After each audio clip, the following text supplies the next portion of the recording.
امام حسین نے جواب دیا اکبر کوئی تیرا بھی تجھ جیسا بیٹا ہوتا نا تو میں تجھ سے پوچھتا کہ کتنا آسان ہے جوان بیٹے کو یوں الوداع کہنا. بہرحال داستان آگے بڑھاتے ہیں. علی اکبر گئے, جنگ کی, گھوڑے سے گرے, حسین علی اکبر کے پاس آئے. علی اکبر نے ایک جملہ کہا جس نے حسین کا کلیجہ کاٹ دیا. کہا بابا پیاس مارے جا رہی ہے. ذرا سوچے تو صحیح, ساقی کوثر کے گھرانے سے تعلق ہے حسین کا, بیٹا کہہ رہا ہے بابا پیاس مارے جا رہی ہے. کہا اکبر ایسا کرو, یہ ابھی ایک باپ کے اپنے بیٹے سے کہا اکبر ایسا کرو اپنی زبان ہماری زبان کے پاس رکھ دو. اکبر نے ایسا کیا اور پھر گھبرا کر کہا ارے بابا آپ کی زبان تو مجھ سے بھی زیادہ خشک ہے. یہ وہ موقع تھا کہ جب حسین نے اپنے ہاتھوں سے علی اکبر کا تیر نکالا جگر سے, اور روایتیں کہتی ہیں کہ جب حسین نے کیا تو تیر کے ساتھ علی اکبر کا کلیجہ بھی باہر آ گیا. علی اکبر چلے گئے. تمام شہادتیں تفصیل سے پڑھنے کا وقت نہیں ہے. حضرت علی اکبر شہید ہو گئے. آگے بڑھیے. امام حسین کے بھائی امام حسن کے فرزند جناب قاسم, جنہوں نے کل رات پوچھا تھا بابا جان شہداء میں میرا نام بھی ہے نا, جناب قاسم بھی شہید ہو گئے. اور شہید یوں ہوئے کہ ان کی لاش گھوڑوں سے پامال ہوئی. کربلا کے دو شہید کہ جن کی لاش گھوڑوں سے پامال ہوئی, ایک حسین ایک قاسم. قاسم کی لاش اس وقت پامال ہوئی جب ابھی جان باقی تھی.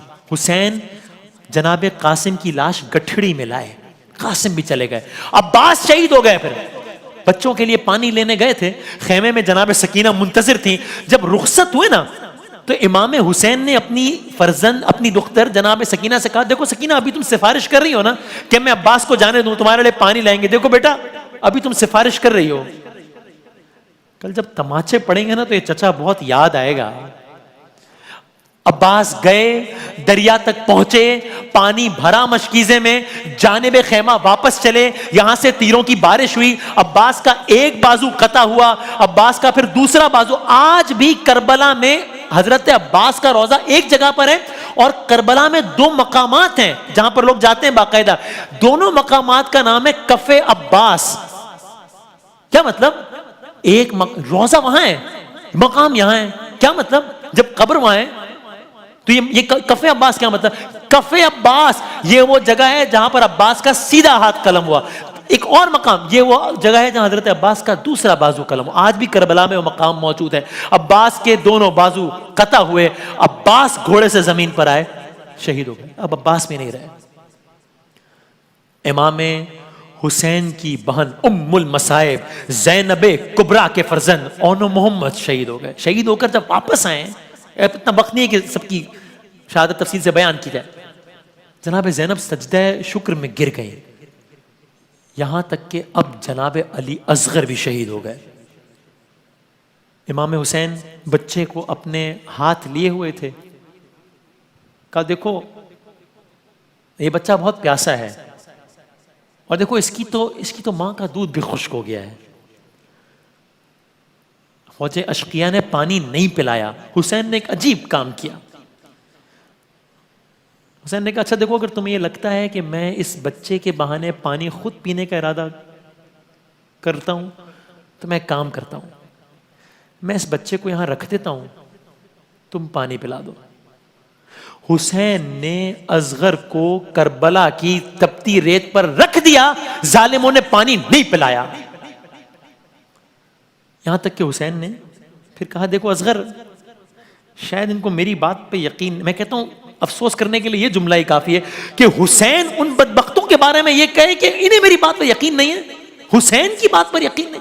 لیکن حسین نے کہا شاید ان کو میری بات پر یقین نہیں. اصغر تم خود انہیں اپنی پیاس کا یقین دلا دو. راوی لکھتے ہیں کہ 6 ماہ کے اصغر نے اپنی سوکھی زبان پھیری, پانی نہیں پلایا کسی نے. یہاں تک کہ مخالف کیمپ سے اب جب تیر چلانے کی باری آئی تو حالانکہ وہ تیر انداز جو تھا وہ بڑا ماہر سمجھا جاتا تھا. اس سے کہا گیا ارے تیر چلا, کیوں نہیں چلا رہا تیر, تو نے بڑے بڑوں کو مارا, یہ 6 ماہ کا بچہ ہے یہ. اور روایت کہتے ہیں کہ یہ وہ موقع تھا کہ جب فوج اشقیاں بھی منہ موڑ موڑ کے رو رہی تھی کہ جو جب اس تیر انداز سے پوچھا کہ اس نے کہا معاملہ یہ ہے کہ جب بھی میں، اب دیکھیں اس کو سوچئے گا، اس کو ویژولائز کیجئے گا، جب بھی میں تیر چلانے کے لیے نشانہ لیتا ہوں نا تو خیمے کا پردہ اٹھتا ہے، ایسا لگتا ہے کوئی بی بی ہے جو خیمے کا پردہ اٹھا رہی ہے، کہہ رہے دیکھ میرے بچے کو نہ مار. بالآخر تیر چلا، اور وہ تیر چلا، میں کیسے الفاظ کہوں کہ جو عرب میں جانوروں کو نہر کرنے کے لیے استعمال ہوتا تھا. اصغر بھی شہید ہو گئے.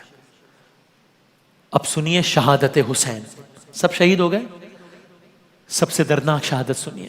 دیکھیے جب کوئی جاتا تھا نا، حسین رخصت کرتے تھے، عباس کو رخصت کیا، علی اکبر کو رخصت کیا، قاسم کو رخصت کیا، اب حسین جا رہے ہیں. اور اب حسین کو کون رخصت کرے؟ حسین کو کون ذوالجناح پر سوار کرائے؟ سب کو تو حسین بٹھاتے تھے ذوالجناح پر، جنگ کے لیے جب جاتے تھے گھوڑے پر کون بٹھاتے؟ حسین کو کون بٹھائے؟ مرزا دبیر کے الفاظ میں سنیے، کہتے ہیں حسین جب کہ چلے بعد دوپہر رن کو، نہ تھا کوئی کہ جو تھامے رکاب توسن کو. حسین چپ کے کھڑے تھے جھکائے گردن کو، ارے سکینہ تھام رہی تھی ابا کے دامن کو. نہ آسرا تھا کوئی شاہ کربلائی کو، فقط بہن نے کیا تھا سوار بھائی کو. جناب زینب نے سوار کرایا. اور حسین کی مقتل روانگی کے وقت ایک اور ڈائلاگ سن لیجئے حسین کا اپنی بیٹی کے ساتھ، امام حسین علیہ السلام کا. حسین چپ کے کھڑے ہوئے ہیں، نظر علم پر لگی ہوئی ہے. سکینہ تھامے ابا کا دامن، یہ اپنے بابا سے کہہ رہی ہے اے پیارے بابا قسم تمہاری میں تشنہ لب ہوں، بس ذرا سا پانی. اور آگے جناب سکینہ نے کہا چچا سے بابا جان کہہ دیں. یہ اس وقت کی بات ہے کہ جب جناب سکینہ پانی، رخصت اس کے بعد کی بات ہے. چچا سے بابا جان کہہ دیں سکینہ پیاسی ہے 3 دن سے. ارے زباں پہ کانٹے پڑے ہوئے ہیں، یہ مشک خالی ہے 3 دن سے. لو بابا دیکھو ہے مشک خالی، میں تشنہ لب ہوں، ذرا سا پانی. جناب سکینہ نے کہا مجھے ہے احساس میرے بابا. کل جناب علی اکبر نے کہا تھا نا بابا آپ کی زبان تو مجھ سے زیادہ سوکھی ہوئی ہے. اب جناب سکینہ کو سنیے، مجھے ہے احساس میرے بابا کہ ہم سے پیاسے ہو تم زیادہ. ارے کروں گی تم سے نہ پھر تقاضا، ہے بابا بیٹی کا تم سے وعدہ. میں تم پہ صدقے، میں تم پہ واری، میں تشنہ لب ہوں، بس ذرا سا پانی. اب امام حسین جا رہے ہیں، امام حسین اب مقتل میں جا رہے ہیں. اب بیبیاں تنہا ہو رہی ہیں.